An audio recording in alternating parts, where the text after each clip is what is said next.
वाहिगुरु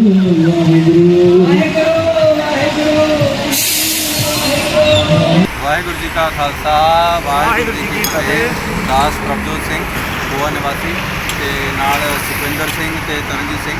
आज हम गुरु गोबिंद सिंह जी महाराज हमें 10वें पातशाह हैं, उनका जन्म दिहाड़ा मना रहे हैं। जी उनका जन्म पटना साहिब में हुआ था, बिहार में, और आज हम उनका जन्म दिहाड़ा यहाँ बेतिम गुरुद्वारा साहिब में मनाया। सुबह आज हमने कीर्तन के दीवान लगे हैं और लंगर की सेवा हुई है वहाँ पे, और सारी संगत वहाँ से अभी 3 बजे मॉर्निंग वहाँ से नगर कीर्तन शुरुआत हुई है बेतिम गुरुद्वारे से, और हम वास्को गुरुद्वारे के लिए निकले हुए हैं। अभी रास्ते में बहुत सारे पड़ाव हैं हमारे, जहाँ पे हम स्टॉपेज करेंगे, और संगतों ने बहुत सारा वहाँ पे सेवा लगाई हुई है, लंगर की सेवा लगाई हुई है, ताकि लोगों के लिए हम प्यार बांट सकें लोगों में, है ना। और इसलिए और अराउंड 6 बजे हमारी अपेक्षा है कि हम समाप्ति हमारी वास्को गुरुद्वारे जाके 6 बजे अराउंड हो जाए।